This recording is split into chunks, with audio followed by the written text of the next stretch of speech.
Hello everyone. मेरा नाम सोमेश कुमार सिंघल है। बाय प्रोफेशन मैं चार्टर्ड अकाउंटेंट हूँ। आज का विषय म्यूनसिपैलिटी और लोकल अथॉरिटी के ऊपर जीएसटी के लेन देन के बारे में है।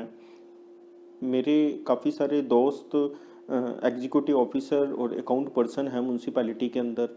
वो अक्सर मुझसे ये प्रश्न पूछते हैं कि उनके बारे में, उनके इनकम और एक्सपेंडिचर में जीएसटी के क्या ट्रांजैक्शंस रहेंगे, किसके ऊपर जीएसटी लगता है, किसके ऊपर नहीं लगता। पिछले दिनों राजस्थान के अंदर काफ़ी ज़्यादा सर्विस टैक्स के नोटिस आए थे। इनके ऊपर काफ़ी ज़्यादा डिमांड लगी थी। कोटा नगर निगम में भी काफ़ी ज़्यादा डिमांड थी और उनको वो भुगतान करना पड़ा। तो ये जीएसटी में दिक्कत ना आए, इसके लिए मैं सिर्फ ये वीडियो इसलिए लेके आया हूँ ताकि जो गलतियाँ अपनों से सर्विस टैक्स में रही वो अपनी गलतियाँ जीएसटी में ना रहे। बहुत सी नगर पालिका ऐसी हैं जिनमें सिर्फ 2% जो केवल भुगतान हो रहा है, केवल 2% जीएसटी का टीडीएस काटा जा रहा है, जबकि दूसरा नंबर जो रेगुलर नंबर है वो अभी तक लिया ही नहीं गया। तो आज की ये वीडियो उस बारे में है कि अपने को नंबर लेना है या नहीं लेना। अगर नंबर लेना है रेगुलर नंबर, तो अपने को कौन सी ऐसी ट्रांजैक्शन है जिसके ऊपर अपने को 18% जीएसटी सामने वाले से कलेक्ट कर गवर्नमेंट डिपार्टमेंट को जमा करवाना है। तो बेसिकली अगर म्यूनसिपैलिटी की अगर अपने सर्विसेज की बात करें तो दो चीज़ें होती है। एक तो है कि म्यूनसिपैलिटी की इनकम और एक है उसके खर्चे। म्यूनसिपैलिटी की अगर इनकम के बारे में बात करें तो काफ़ी सारी इनकम उनकी हो सकती है, जैसे बर्थ सर्टिफिकेट की इनकम हो गई, मैरिज सर्टिफिकेट की इनकम हो गई, म्यूटेशन हो गया, road cutting, sale of land, permit charges, user charges, interest income, renting of immovable property, sale of scrap, advertisement, या फिर काफ़ी सारी सेंट्रल गवर्नमेंट और स्टेट गवर्नमेंट की ग्रांट भी उनको मिलती है। और खर्चों के बारे में बात करें तो जो भी उनकी सैलरी है या फिर जो कॉन्ट्रैक्टर को वो पेमेंट करते हैं, डिफरेंट वर्क्स जो वो करवाते हैं, इलेक्ट्रिसिटी के बिल, वाटर बिल, वो सारे के सारे एक्सपेंडिचर में काउंट होते हैं। तो एक्सपेंडिचर के अंदर तो म्यूनसिपैलिटियाँ ठीक ठाक काम कर रही है। जो मैंने ऑब्जर्व किया उसके अंदर वो लोग अगर कोई कॉन्ट्रैक्ट वैल्यू अगर 2.5 लाख से ऊपर का है तो अपने को 2% जीएसटी का टीडीएस काटना है। मोस्ट ऑफ म्यूनसिपैलिटी ने वो जो 2% जीएसटी का नंबर है, टीडीएस का नंबर है, वो उन्होंने लिया हुआ है। उसके अंदर सिर्फ यही चीज़ देखनी है अपन को कि अगर कॉन्ट्रैक्ट वैल्यू, कोई सिंगल कॉन्ट्रैक्ट वैल्यू अगर 2.5 लाख से ज़्यादा का है तो अपने को उस कॉन्ट्रैक्टर का 2% अपने को जीएसटी का टीडीएस काटना है और वो नेक्स्ट मंथ के 7 तारीख से पहले पहले अपन को जमा करवाना है जो भी अपनों ने जीएसटी काटा। अब सपोज किसी ठेकेदार के 2 कॉन्ट्रैक्ट एग्रीमेंट हो रखे हैं और दोनों ही कॉन्ट्रैक्ट एग्रीमेंट अगर 2.5 लाख से नीचे के हैं, जैसे ए नंबर कॉन्ट्रैक्ट अगर 1 लाख रुपए का है और बी नंबर कॉन्ट्रैक्ट अगर 2,40,000 रुपए का है, दोनों को अगर अपने टोटल कर दें तो वैसे तो टोटल 3,40,000 रुपए का हो गया, पर सिंगल कॉन्ट्रैक्ट वैल्यू 2.5 लाख से नीचे के हैं तो दोनों ही कॉन्ट्रैक्ट वैल्यू के अंदर अगर अपने उसको कॉन्ट्रैक्टर को भुगतान करते हैं तो जीएसटी नहीं कटेगा। अपने को ये वाली जो सीलिंग है पर कॉन्ट्रैक्ट अपने को देखनी है। पर कॉन्ट्रैक्ट अगर मान लो 2.5 लाख से ज्यादा का कॉन्ट्रैक्ट वैल्यू है, फिर चाहे अपने 50,000 रुपये उसको पेमेंट कर रहे हैं ड्यूरिंग फाइनेंशियल ईयर, पर कॉन्ट्रैक्ट वैल्यू आपकी 2.5 लाख से ज्यादा की थी तो अपने को 2% का टीडीएस उसके अंदर काटना है। अब बात आती है इनकम की, जिसके अंदर पिछले दिनों सर्विस टैक्स के बहुत सारे नोटिस उनको मिले। ये स्टार्टिंग हुई कोटा नगर निगम की वजह से, जहां पर काफ़ी हैवी डिमांड लगी और उसके बाद में डिफरेंट जोन के अंदर सर्विस टैक्स वालों ने अपन को नोटिस देने चालू कर दिए और काफ़ी सारी डिमांड आ रही है, काफ़ी सारे नोटिस आ रहे हैं। अब इन सारी चीज़ों से बचने के लिए मैंने ये वीडियो बनाई है कि इनकम जो पार्ट है जो अपने सामने वाले से कलेक्ट करते हैं, क्या हमें उसके अंदर जीएसटी लेना है 18% या नहीं लेना। अगर लेना है तो किन किन से अपने को लेना है ताकि अपने को बाद में दिक्कत ना आए। ये वीडियो उन्हीं अकाउंट पर्सन के लिए है ताकि उनको भविष्य के अंदर कोई जीएसटी से रिलेटेड कोई दिक्कत ना आए। अब अपन स्टार्ट करते हैं इनकम पोर्शन के अंदर। जो इनकम है वो मैंने लिखी हुई है। पहले नंबर पे जैसे बर्थ सर्टिफिकेट है, मैरिज सर्टिफिकेट है, म्यूटेशन है, रोड कटिंग है, सेल ऑफ लैंड है, परमिट चार्जेस है, यूजर चार्जेस है, इंटरेस्ट इनकम है, renting of property, sale of scrap, advertisement etcetera. अब इसके अंदर जीएसटी क्या कहता है? गवर्नमेंट को जीएसटी डिपार्टमेंट ने बहुत हद तक रिलैक्सेशन दी हुई है, क्योंकि गवर्नमेंट डिपार्टमेंट जितने भी हैं, अगर अपन उसको दो पार्ट में अगर सेग्रीगेट करें तो एक तो है कि अगर अपने जनरल पब्लिक को अगर अपने सेवाएं देते हैं, मैं एक आपको बड़ा क्लियरली भाषा में आपको बता रहा हूँ कि आप जो भी सर्विसेज देते हो नगर पालिकाओं में, आप उसको सिर्फ और सिर्फ दो पार्ट में सेग्रीगेट कर दो कि क्या वो सर्विसेज जनरल पब्लिक को है या वो अदर देन जनरल पब्लिक को है। अदर देन जनरल पब्लिक का मेरा मतलब ये है कि क्या वो बिजनेस एंटिटी को है। अगर वो बिजनेस एंटिटी को है तो वो टैक्सेबल है, अगर वो जनरल पब्लिक को है तो वो नॉन टैक्सेबल है, उसके ऊपर कोई जीएसटी नहीं लगेगा। इसके अंदर as second paragraph, as per exemption notification under GST number 6, GST ने काफ़ी सारे एग्जम्पशन नोटिफिकेशंस निकाले हुए हैं, उसकी बकायदा पूरी की पूरी एक लिस्ट है। इसके अंदर जो सीरियल नंबर 6 है वो सेंट्रल गवर्नमेंट, स्टेट गवर्नमेंट और लोकल अथॉरिटी के बारे में है। वो ये कहता है कि all services provided by central government, state government, union territory और local authorities exempt from tax if they provide to general public except 3 services: speed post, aircraft, transport of goods और पैसेंजर्स। ये तीनों ही सर्विसेज, स्पीड पोस्ट, एयरक्राफ्ट और vessel, transport of goods और passengers, ये तीनों की तीनों सर्विसेज ही म्युनिसिपैलिटी नहीं करती। पर मेरा लिखना ये मजबूरी थी, ये एक्ट की वर्डिंग है, वो ये कह रहा है कि government department, central government, state government और लोकल अथॉरिटी कोई भी सर्विसेज अगर वो पब्लिक को दे रही है तो वो 100% एग्जाम्प्ट है। सभी सर्विसेज, ऑल सर्विसेज की वो बात कर रहा है। वो टैक्सेबल कब होगी? If they provide to business entity then only it is taxable. अब अपने ये कंक्लूजन पे पहुंच सकते हैं कि जो बर्थ सर्टिफिकेट है वो अपना जीएसटी में एग्जेम्प्ट है, क्योंकि ये सर्विस पूरी की पूरी पब्लिक को दी जाती है।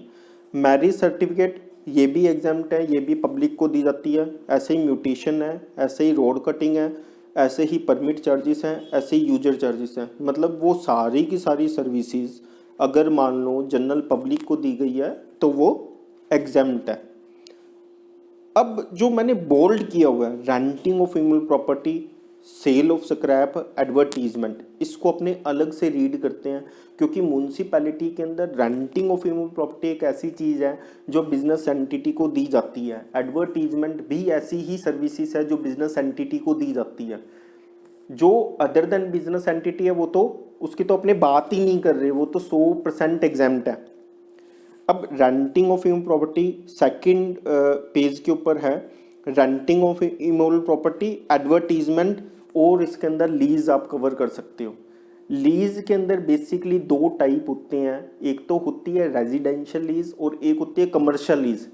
कमर्शियल लीज दुकानदारों के लिए होती है, वो बिजनेस एंटिटी को दी गई सर्विस है। अगर बिजनेस एंटिटी को दी गई सर्विस है तो वो टैक्सेबल है। अब आप जो मैंने चार्ट बनाया है आप उससे बड़ा अच्छे तरीके से समझ जाओगे। इसके अंदर ये कहा गया है, if recipient is registered person, RCM is applicable as per section 9(3) serial number 5A। इसका मतलब ये है कि अब जो कमर्शियल लीज जो नगर पालिकाएं ले रही है उसके अंदर आप ये देखो कि सामने वाले के पास में अगर जीएसटी नंबर है या नहीं है। अगर जीएसटी नंबर सामने वाले के पास में है तो वो सामने वाला ही टैक्स पे करेगा, म्युनिसिपैलिटी को उसके अंदर टैक्स पे करने की जरूरत नहीं है। सेकंड पॉइंट है, इफ नॉट रजिस्टर्ड, अगर हमने कोई कमर्शियल लीज प्रोवाइड की, रेजिडेंशियल लीज तो टैक्स फ्री है ही है, उसमें तो कोई दुराई नहीं है। अगर वो बिजनेस एंटिटी को लीज की सर्विसेज अगर दी गई है तो हमें ये देखना है कि सामने वाला रजिस्टर्ड है या नहीं है। अगर सामने वाला रजिस्टर्ड है तो टैक्स पे करने का ओब्लिगेशन उसी के ऊपर है, वो नगर पालिका के ऊपर नहीं है। दूसरा पॉइंट ये है कि अगर रजिस्टर्ड नहीं है तब हमें क्या देखना है, अगर उस सर्विस की वैल्यू 5000 से नीचे ईयरली है तब एज पर एग्जम्पशन नंबर 9 उसके ऊपर म्युनिसिपैलिटी को टैक्स पे करने की कोई भी जरूरत नहीं है। अगर वो 5000 रुपये से कम की है तब वो एग्जाम्प्ट है, अगर 5000 से ज़्यादा है तभी म्युनिसिपैलिटी को टैक्स पे करना पड़ेगा। अब मैं कंक्लूज कर दूं, जो भी इनकम है वो सारी की सारी एग्जाम्प्ट है म्युनिसिपैलिटी की। सिर्फ रेंटिंग ऑफ इमूवेबल प्रॉपर्टी और एडवर्टीजमेंट को अपने को ध्यान में रखना है, वो भी सिर्फ इसीलिए क्योंकि वो बिजनेस एंटिटी को दी जाती है। अगर वो नॉन बिजनेस एंटिटी को दी गई है तो वो 100% एग्जाम्प्ट है। उसको अपने दो कैटेगरी में डिवाइड कर लेते हैं। फर्स्ट कि किसी ऐसे बंदे को हम सर्विसेज दे रहे हैं जो रजिस्टर्ड पर्सन है, जीएसटी में उसने नंबर लिया हुआ है तो वो खुद ही टैक्स पे करेगा।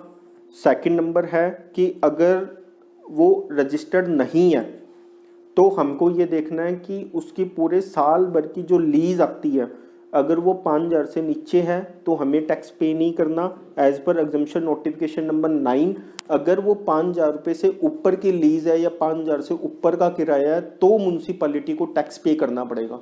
अब टैक्स पे करने के लिए अब जनरली जो मैंने चीज़ देखी है म्युनिसिपैलिटी के अंदर, वो लीज लगभग 5-5, 6-6 साल की या 10-10 साल की एक साथ में आती है। अब इसके मामले में जीएसटी डिपार्टमेंट ये कहता है कि आपको ईयरली भुगतान करना पड़ेगा उस जीएसटी का और आपको टैक्स इनवॉइस बनवाना पड़ेगा। तो जितनी भी नगर पालिकाएं हैं, पहले तो वो भूमि शाखा को ये बोले कि ऐसी लीज की कैलकुलेशन की जाए जो उनका किराया या जिनकी लीज 5000 रुपये से ज़्यादा की है। फिर उसके बाद में जिन जिन की 5000 रुपये से ज़्यादा है उसका एक रजिस्टर मेंटेन करना पड़ेगा आप लोगों को कि सामने वाला कौन कौन जीएसटी के अंदर रजिस्टर्ड पर्सन है। जो रजिस्टर्ड पर्सन है, जीएसटी पेमेंट करने का दायित्व उन्हीं दुकानदारों के ऊपर होगा, वो आपके ऊपर नहीं है। जो 5000 रुपये से ज़्यादा की लीज है और वो रजिस्टर्ड नहीं है, फिर वो लायबिलिटी आपके ऊपर आएगी और आपको उसका ईयरली जीएसटी जमा करवाना पड़ेगा। अब एक समस्या आ सकती है नगर पालिका के ऊपर कि जो लीज की अमाउंट आ रही है वो तो अपनी 5-5 साल में या 10-10 साल में अपने को एक साथ में कलेक्ट होकर आ रही है, पर जो अपने को जीएसटी का इनवॉइस तैयार करके देना वो तो अपने को ईयरली तैयार करके देना और ईयरली ही उसका टैक्स पे करना पड़ेगा। चाहे वो 5 साल में पेमेंट आ रही है, चाहे वो 3 साल में पेमेंट आ रही है, चाहे वो 2 साल में पेमेंट आ रही है, पर जैसे टैक्स इनवॉइस बन गया जीएसटी के अंदर आपको उसका भुगतान करना पड़ेगा। तो अपने को वो रजिस्टर या वो एक्टिविटी अपने को मेंटेन करनी पड़ेगी। तीसरा आता है सेल ऑफ स्क्रैप। मैंने जो एग्जम्पशन नोटिफिकेशन ऊपर बताया वो सर्विसेज के बारे में है। अगर म्युनिसिपैलिटी अगर सर्विसेज देती है, सेल ऑफ स्क्रैप एक गुड्स की डेफिनेशन के अंदर है। अब गुड्स के अंदर ये नहीं बोला कि बिजनेस एंटिटी को पे करना है या जनरल पब्लिक को अपने गुड्स बेच रही हैं। चाहे जनरल पब्लिक को बेचें, चाहे बिजनेस एंटिटी को अपने गुड्स बेचें, इसके अंदर दो पार्ट अपने करेंगे। Supply of goods to registered person then reverse charge is applicable as per notification number 37/2017। अगर सामने वाला रजिस्टर्ड है जिसको अपने सेल ऑफ स्क्रैप कर रहे हैं तो रिवर्स चार्ज के अंदर अपने को तो सामने वाले को पेमेंट करनी है।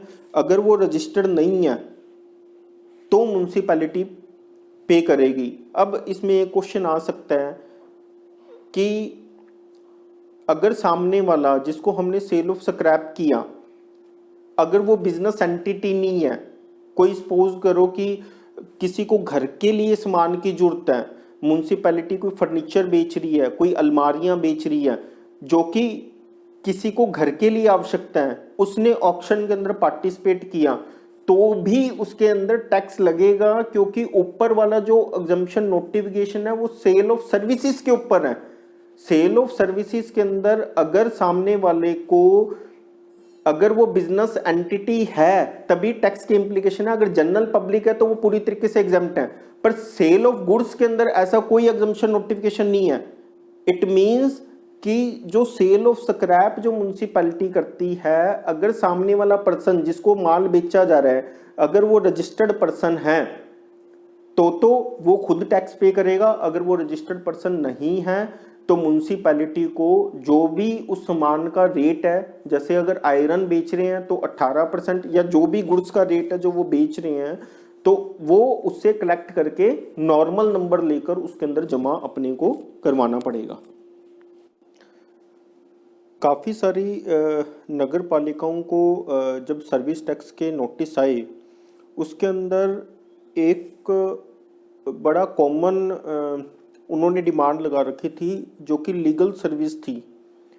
जब हम किसी एडवोकेट को पेमेंट करते हैं तो वो रिवर्स चार्ज के अंदर आता है। इसका मतलब ये है कि अगर हमने एडवोकेट को जो भी पेमेंट की पूरे साल भर के अंदर, उसका जो टैक्स है 18% वो हमको ही पेमेंट करना पड़ता है, वो एडवोकेट की लायबिलिटी नहीं होती।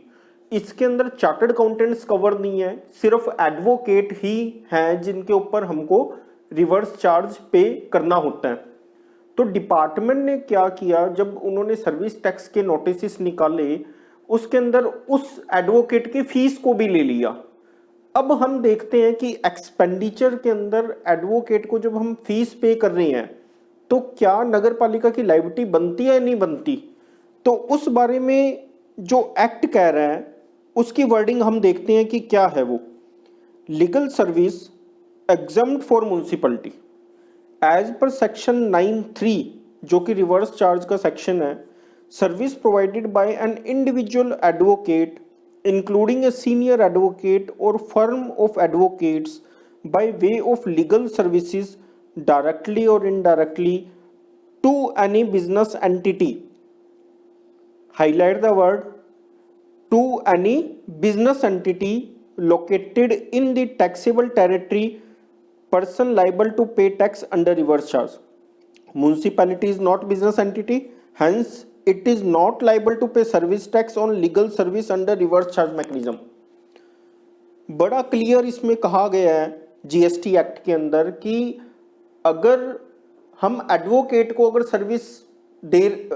सर्विस का भुगतान कर रहे हैं तो रिवर्स चार्ज के अंदर हमको पेमेंट नहीं करनी, क्योंकि ये क्लॉज सिर्फ और सिर्फ बिजनेस एंटिटी के लिए लागू है। इसका मतलब अगर एडवोकेट कोई बिजनेस एंटिटी को सर्विस दे रहा है, किसी दुकानदार को सर्विस दे रहा है या किसी कॉर्पोरेट को सर्विस दे रहा है, तो वो कॉर्पोरेट या दुकानदार जो वो एडवोकेट को भुगतान कर रहा है वो लायबल है जीएसटी को पेमेंट करने के लिए।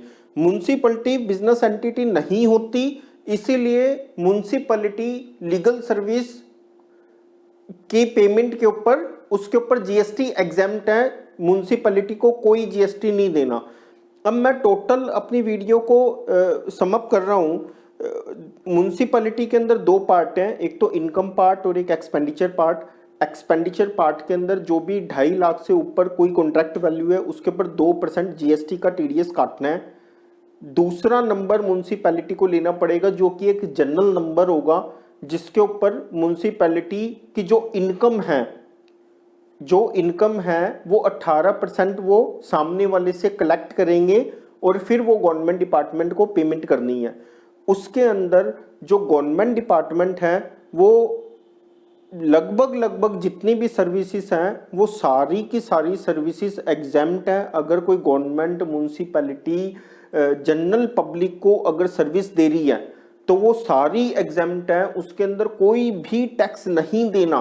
सिर्फ 3 सर्विसेज को छोड़कर वो 3 सर्विसेज म्युनिसिपैलिटी नहीं देती। इसके अंदर सिर्फ जो बिजनेस एंटिटी को म्युनिसिपैलिटी सर्विसेज देती है वो सिर्फ रेंटिंग ऑफ इमूवेबल प्रॉपर्टी या फिर एडवर्टीजमेंट की सर्विस है। एडवर्टीजमेंट के अंदर आपके ये होर्डिंग आती हैं, उसके अंदर आपको ये देखना है कि अगर बिजनेस एंटिटी जिसको वो सर्विसेज दे रहे हैं, अगर कोई लीज की कलेक्शन कर रहे हैं, सामने वाला अगर बिजनेसमैन है, अगर वो रजिस्टर्ड पर्सन है तो वही टैक्स पे करेगा, म्यूनसिपैलिटी उसके अंदर टैक्स पे नहीं करेगी। अगर वो अनरजिस्टर्ड पर्सन है तो अपने को ये देखना है कि वो पूरे साल भर का जो रेंट है वो 5,000 रुपये से ज़्यादा है या नहीं है। अगर 5,000 से अगर कम का है तो वो एग्जेम्प्ट है, और 5,000 रुपये से अगर ज़्यादा की अगर लीज मनी है तो फिर उसके ऊपर म्यूनसिपैलिटी को टैक्स पे करना पड़ेगा। जो सेल ऑफ गुड्स है, ऊपर जो हमने पढ़ा कि जो भी सर्विसेज म्यूनसिपैलिटी देती है वो सारी की सारी एग्जेम्प्ट है अगर वो पब्लिक को देती है। तो ये सर्विसेज हैं, सेल ऑफ गुड्स इसके अंदर कवर नहीं होता। इट मीन्स कि अगर कोई सेल ऑफ गुड्स या सेल ऑफ स्क्रैप अगर म्यूनसिपैलिटी कर रही है तो वो किसी को भी बेचे, चाहे वो बिजनेस एंटिटी को बेच रही है या फिर बिजनेस एंटिटी को बेच रही है या फिर पब्लिक को बेच रही है, दोनों ही टैक्सेबल है। अब इसके अंदर हमको ये देखना है कि अगर सामने वाला अगर बिजनेस एंटिटी है जिसको हम सेल ऑफ स्क्रैप कर रहे हैं तो वो खुद बिजनेस एंटिटी ही रिवर्स चार्ज के अंदर टैक्स पे करेगी अंडर नोटिफिकेशन नंबर 37/2017। और अगर वो रजिस्टर्ड नहीं है तो फिर उस केस के अंदर म्यूनसिपैलिटी को टैक्स पे करना पड़ेगा। और लास्ट इशू जिसके अंदर लीगल सर्विसेज कवर की हमने, लीगल सर्विसेज के ऊपर म्यूनसिपैलिटी को कोई टैक्स पे नहीं करना, क्योंकि बड़ा क्लियर ये लिखा गया है लीगल सर्विसेज के केस में कि अगर एडवोकेट अगर बिजनेस एंटिटी को सर्विस देता है तो बिजनेस एंटिटी उस केस में रिवर्स चार्ज के अंतर्गत टैक्स पे करेगी। म्यूनसिपैलिटी कोई बिजनेस एंटिटी नहीं होती, वो एक गवर्नमेंट की संस्था है, इसीलिए म्यूनसिपैलिटी को कोई भी एडवोकेट की फीस के पेमेंट के ऊपर कोई टैक्स की कलेक्शन नहीं करनी। थैंक यू गाइज, बस यही सारे पॉइंट थे जो आपसे डिस्कस करने थे। अगर फिर भी अगर कोई दिक्कत आए तो नीचे वीडियो के अंदर मेरा मोबाइल नंबर दिया गया है, आप कोई भी इशू हो मेरे को व्हाट्सअप कर सकते हो। Thank you.